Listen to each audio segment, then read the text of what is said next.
تصویریں بڑے اہتمام سے بنائی جاتی تھیں، مجسمے بھی بنائے جاتے تھے، لیکن بہت بڑی تعداد میں مشرکانہ اوہام کو سامنے رکھ کر، یا شرک کے لیے یا پرستش کے لیے، جیسے بت بنائے جاتے تھے اسی طرح تصویریں بنائی جاتی تھیں۔ مثلاً انبیاء، فرشتے، جنات۔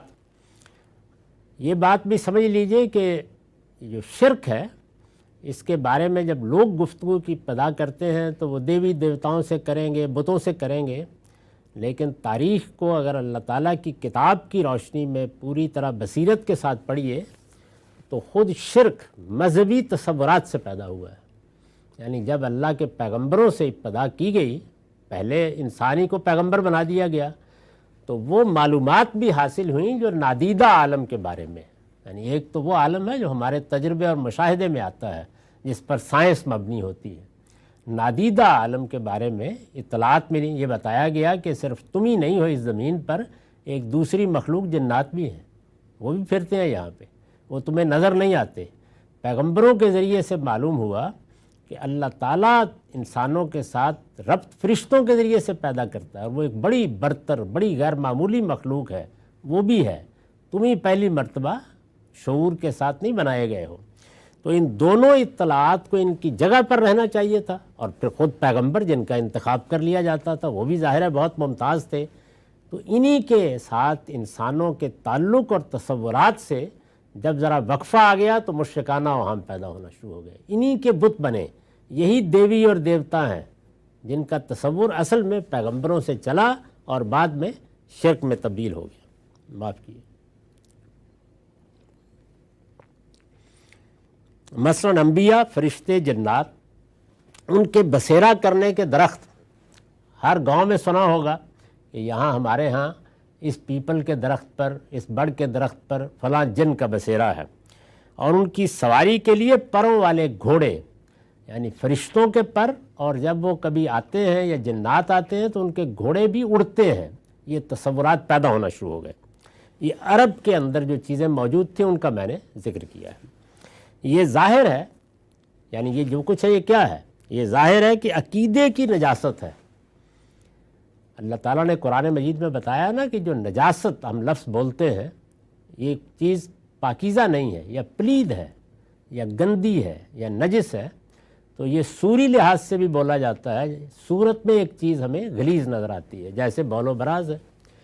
اسی طرح سے مانوی نجاست کے لیے بھی قرآن میں استعمال ہوا ہے، اور بتوں کے معاملے میں استعمال ہوا ہے۔ یعنی اللہ تعالیٰ نے بتایا ہے کہ اجتنبوا الرجس من الاوثان، اسی طریقے سے مشرکین کے بارے میں کہا ہے کہ انما المشرکون نجس۔ تو یہ عقیدے کی نجاست ہے، یعنی اس سے میں سوری نجاست نہیں ہے، یہ نہیں ہے کہ وہ بندہ نجس ہے، اس کا عقیدہ یا وہ چیز وہ اپنے اندر عقیدے کی، فہم کی، علم کی نجاست رکھتی ہے۔ یہ ظاہر ہے کہ عقیدے کی نجاست ہے، اور فرشتوں کو اس کے بارے میں حساسی ہونا چاہیے۔ یعنی فرشتوں کو تصویر سے کیوں نفرت ہوگی؟ اس لیے کہ اگر وہ شرک کا نمونہ ہے، اس کا عام تصویروں اور مجسموں سے کوئی تعلق نہیں۔ یہ جو آپ بناتے ہیں، ہمارے مصور بناتے ہیں، کیمرے سے بنتی ہیں۔ سورہ سبا کی آیت 13 میں تصریح ہے کہ سلیمان علیہ السلام نے اپنی عمارتوں میں مورتیں بنوائی تھیں، اور خدا کے ایک پیغمبر کے بارے میں یہ کسی طرح متصور نہیں ہو سکتا کہ وہ ایسی کوئی چیز اپنی عمارتوں میں گوارا کرے گا جو فرشتوں کو آنے میں مانع ہو سکتی ہو۔ یعنی اگر فرشتوں کو تصویر سے نفرت ہے تو پھر تو سیدنا سلیمان علیہ السلام نے اپنے محل پر تصویریں بنا کے یا ہیکل پر تصویریں بنا کے ان کے آنے کا راستہ ہی بند کر دیا۔ تو یہ اصل میں تصویر کا معاملہ ہے۔ لہٰذا آگے کی توضیحات سے واضح ہو جائے گا کہ اس باب کی تمام روایتیں در حقیقت مادی اور روحانی دونوں قسم کی نجاستوں ہی سے متعلق فرشتوں کی حساسیت کا بیان ہے۔ یعنی فرشتے کیوں نہیں داخل ہوتے؟ اس لیے کہ اگر کوئی مشرکانہ توہمات کے تحت مجسمہ بنایا گیا یا تصویر بنائی گئی ہے تو یہ نجس ہے، جس طرح کہ انما المشرکون نجس۔ اور ان سے ہمارے لیے جو تعلیم نکلتی ہے وہ بھی یہی ہے کہ ان کی بے تکلف آمد و شد کے لیے ہمیں اپنے گھروں کو ہر قسم کی نجاستوں سے پاک رکھنا چاہیے۔ تو تعلیم یہ نہیں ہے کہ تصویر نہیں ہونی چاہیے گھر میں، یا کتا نہیں ہونا چاہیے، کتے پر آگے بات کریں گے۔ تعلیم یہ ہے کہ گھر میں کوئی نجاست نہیں ہونی چاہیے، نہ سوری نہ مانوی۔ یہ اگر غور کیجئے تو ٹھیک اس مقصد کا تقاضا بھی ہے جو خدا نے اپنے دین کا بیان فرمایا ہے، یعنی تزکیہ و تطہیر۔ اب دیکھیے، دین کا مقصد سامنے رکھا، دین کے اصول عامہ سامنے رکھے، دین کی تعلیمات سامنے رکھی، قرآن کی تصریحات سامنے رکھی، اس کے بعد روایت پر تخصیصات عائد کر دی گئیں۔ روایتوں کو سمجھنے کا صحیح طریقہ ہے۔ وآخر الدعوانا الحمدللہ رب العالمین۔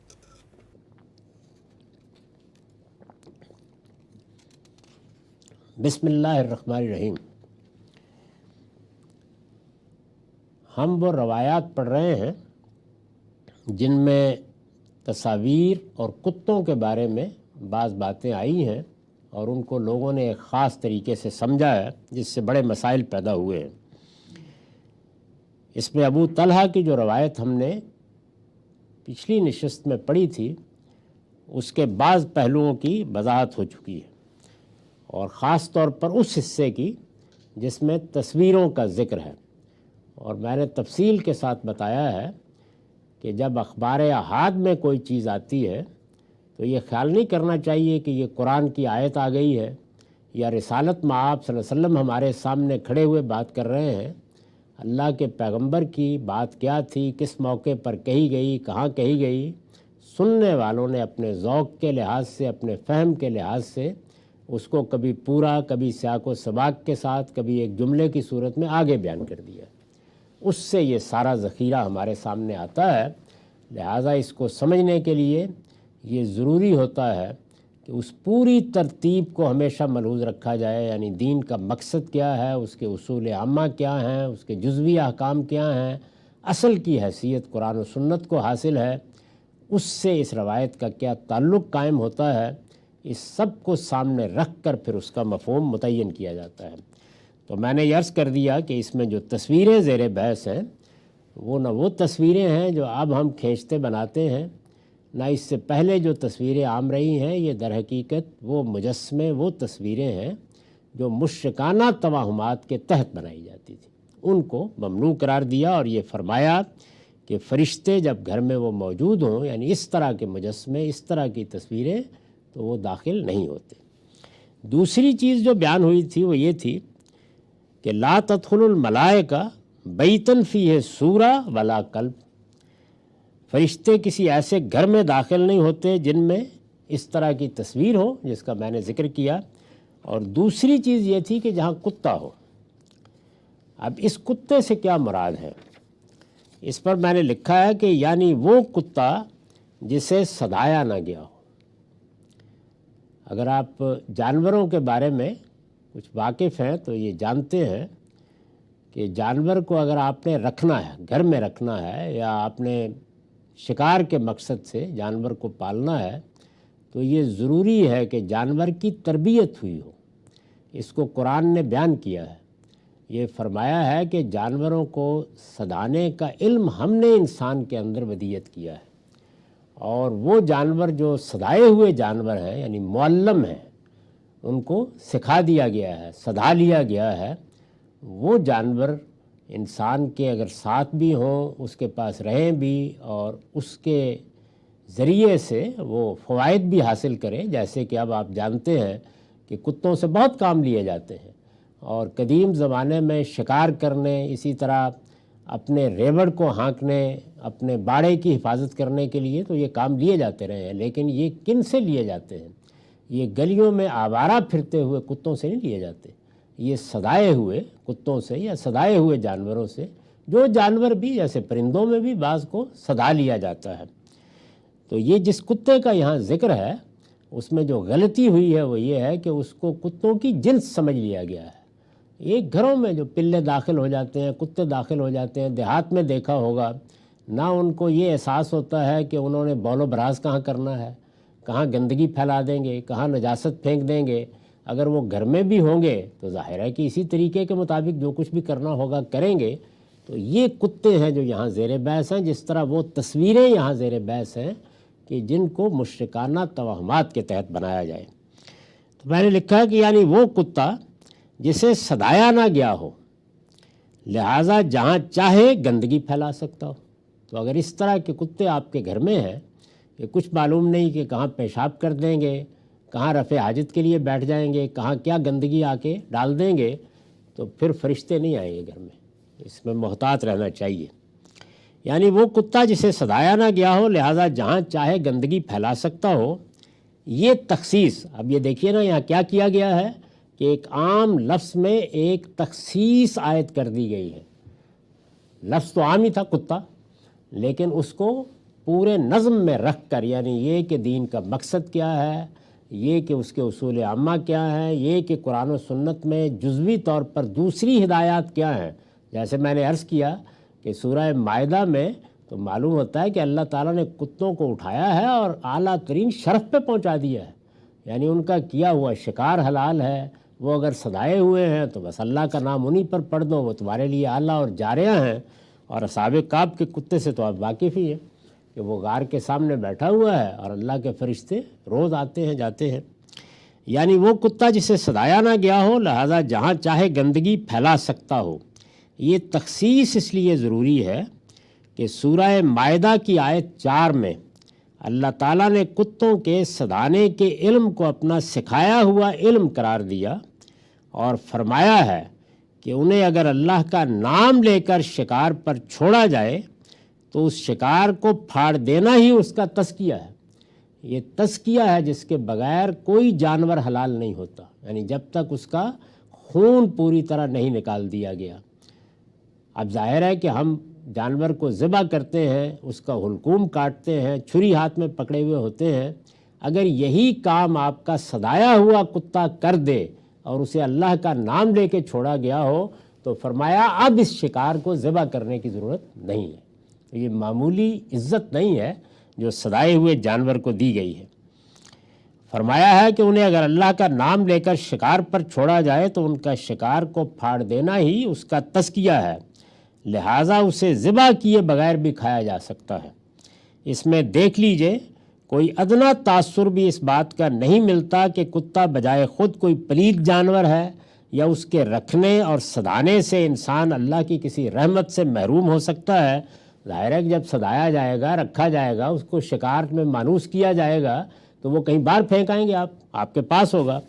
چنانچہ یہ بات علی الاطلاق تو کسی طرح قبول نہیں کی جا سکتی کہ جہاں کتا ہو فرشتے وہاں داخل نہیں ہوتے، لیکن اس تخصیص کے ساتھ ضرور قبول کی جا سکتی ہے جو ہم نے بیان کی ہے، کیونکہ فرشتوں کے بارے میں یہ خیال کہ اپنی لطافت طبع کے باعث وہ مادی نجاستوں کے بارے میں بھی ایسے ہی حساس ہوں گے، ہر لحاظ سے قرینِ قیاس ہے۔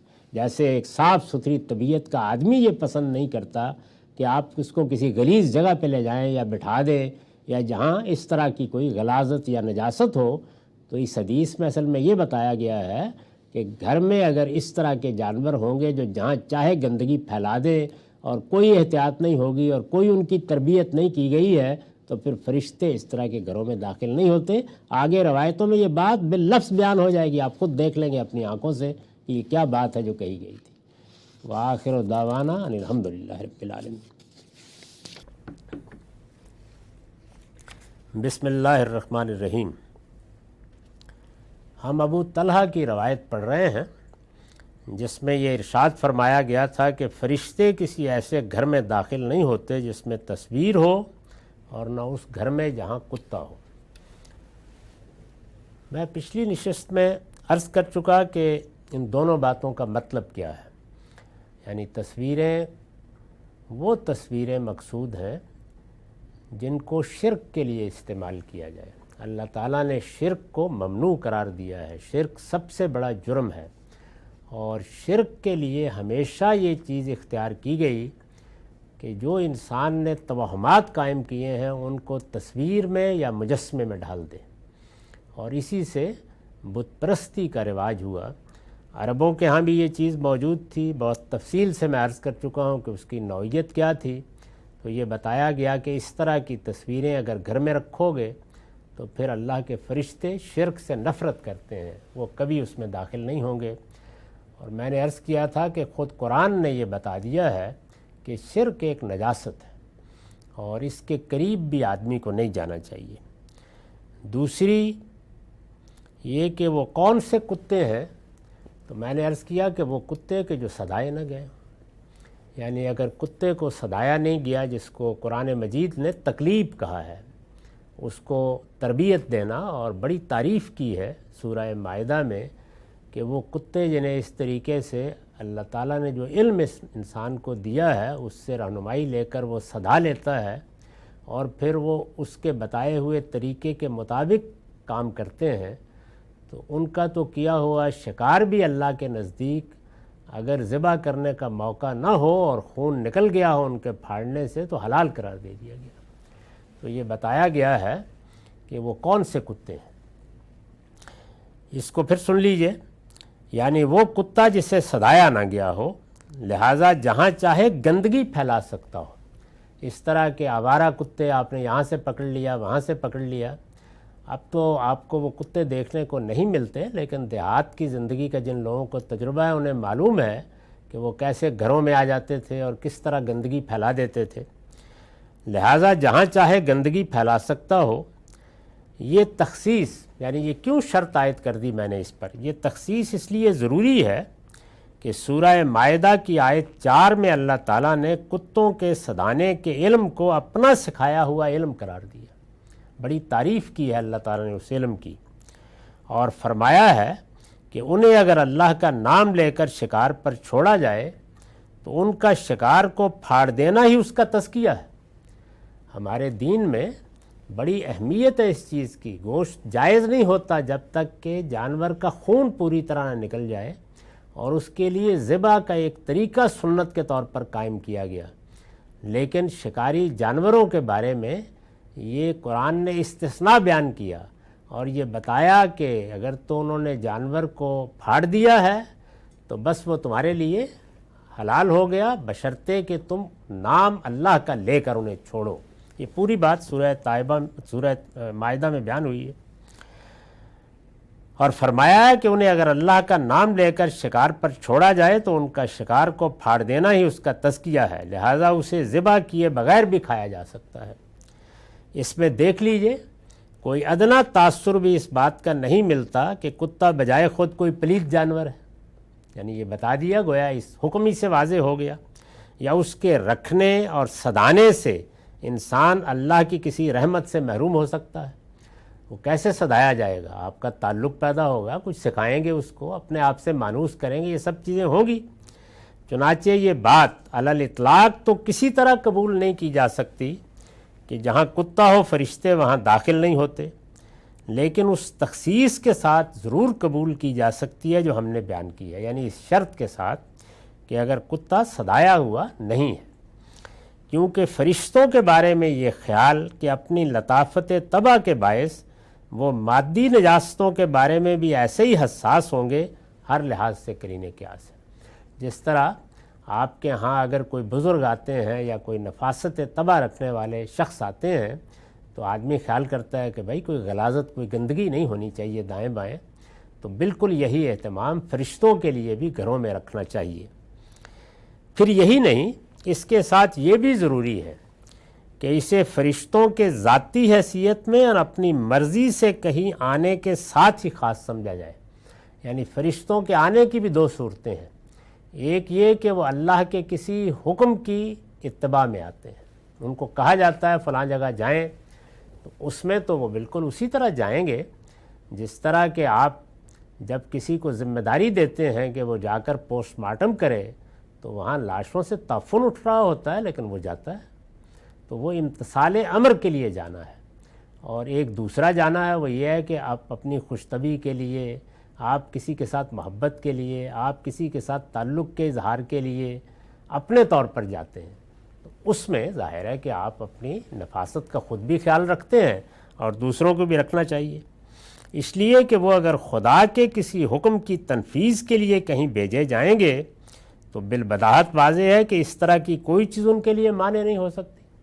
جب وہ اس طرح بھیجے جائیں گے تو پھر تو وہ ہر جگہ آئیں گے، وہ ان کا آنا کوئی خوشی کا آنا نہیں ہوتا یا اپنی مرضی کا آنا نہیں ہوتا، وہ اللہ کے حکم کو پورا کرنے کے لیے آتے ہیں، وہاں جو بھی ہوگا آئیں گے۔ یعنی آپ دیکھیے کہ وہ بدر میں آئے اور انہوں نے آ کے مسلمانوں کی مدد کی، اور وہاں سب مشرکین ہی مشرکین تھے جن کے ساتھ معاملہ ہوا، لیکن وہ اللہ کے حکم کی پیروی میں آئے۔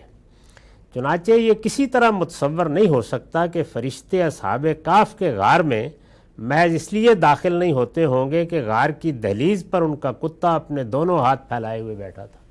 قرآن مجید نے تصویر کھینچی ہے کہ جب اللہ کے وہ بندے غار میں چلے گئے تو ان کا کتا اس غار کے باہر بیٹھا ہوا تھا، پاسبان نگہبان بن کر، وَقَلْبُهُمْ بَاسِطٌ ذَرَائِعَهُ بِالْوَسِيدِ، یہ خود قرآن کے الفاظ ہیں۔ تو کتے کا خاص طور پہ ذکر کیا اللہ تعالیٰ نے، تو اس وجہ سے یہ خیال کرنا کہ ہر کتے کے بارے میں بات کہہ دی گئی ہے، ایسا نہیں ہے۔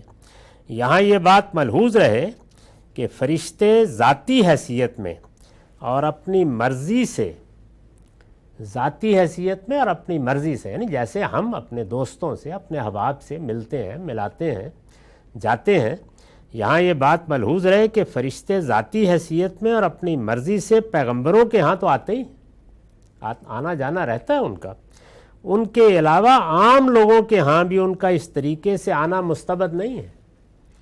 یعنی نیک لوگوں کے ہاں، صالحین کے ہاں، عام لوگوں کے ہاں بھی فرشتوں کی آمد و شد جاری رہتی ہے۔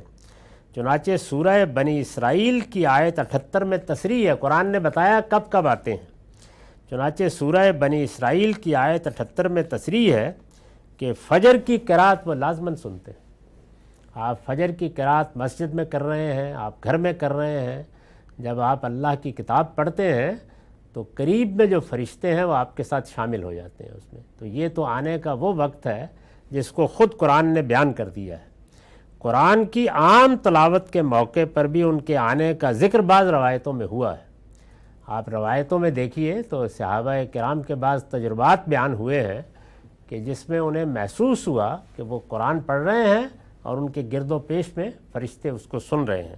بڑا مشہور واقعہ ہے کہ جس میں ایک صاحب کے گھوڑے بتک گئے، انہوں نے پوچھا تو حضور نے بتایا کہ فرشتے تمہاری تلاوت سن رہے تھے۔